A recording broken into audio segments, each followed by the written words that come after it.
Today, I'm going to be showing you why MARLON HOFFSTADT'S synths are pure genius and how to make these kinds of modern Gen Z trance synths. To go along this video, you can get this pack that I'm using for the video. It's called Ultimate Trance Kits. Links at the top of the description on my website. Ableton files plus individual stems and MIDI. Definitely grab this. It's the best way to make a sick trance track today.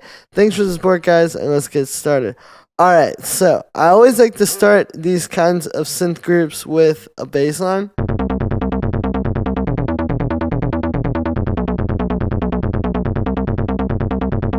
And the bass line gives it some motion, right? But it also defines the chord progression.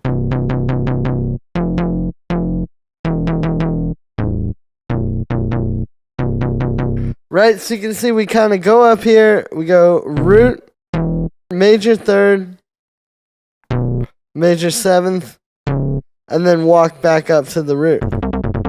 And then we're just jumping across the octave to the higher notes.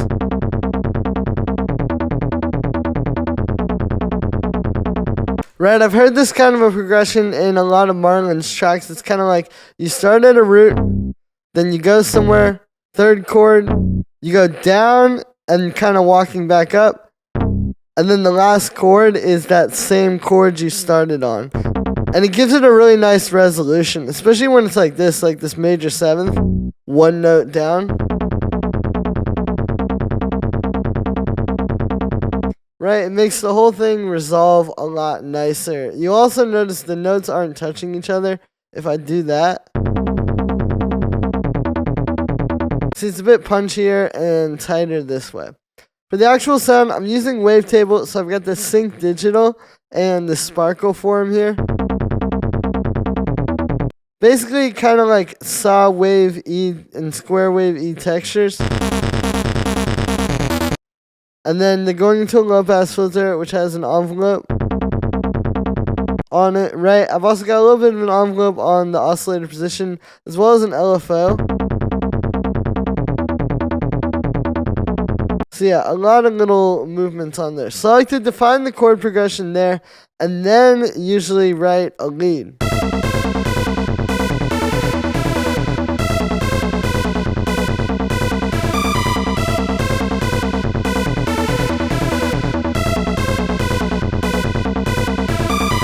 Right, so you kind of have your chord progression, and then this lead becomes a lot easier because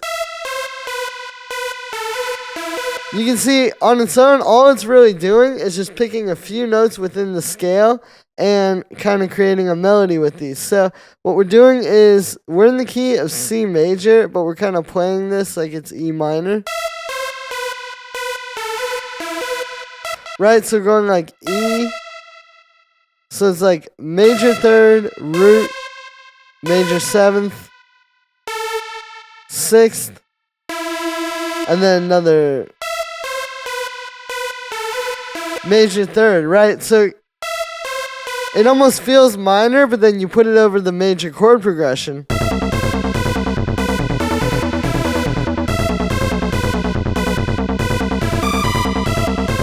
And so this is another one of these things that is really genius about these synths, is creating that major chord progression that's still a bit epic because it has this minor feel over top of it.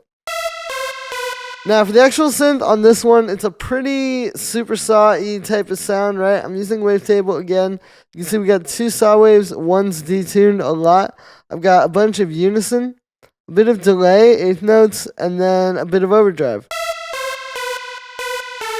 The overdrive is really good on these too. It's again one of these kind of genius things I notice in his tracks. It's a bit sterile if you get rid of it.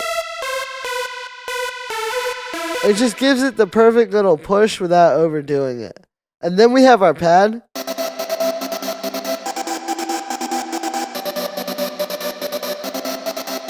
It's following the same chord progression that I showed you with the bass line. What we're doing here is we got our root, right? And then we have the fifth of every single one of these is like the root and then the fifth under it. That's that note, right? And then we have our thirds, whether they're major or minor. Like in this case, it's a minor third because it's going to be a minor chord. They're an octave up.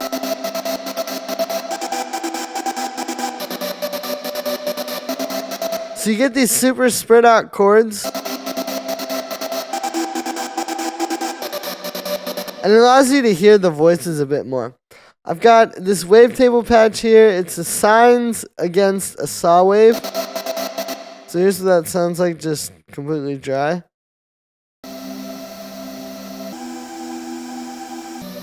I like the sines because if I turn it off, you can see.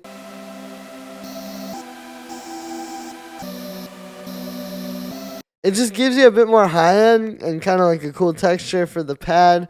I've got just noise unison here, and then I've got this audio effect track. So we're creating a trance gate effect with this. What we're doing is, you can see I've got the shaper here.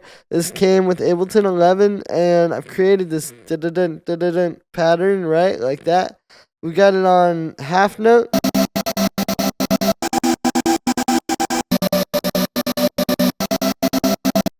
And what I've done here is inside, I've got it mapped to the gain on this utility, and it goes all the way down and then back up. And there you go. There's a really cool way to create the trance gate effect, and it's really tight. I got a little bit of a high pass and then just some reverb.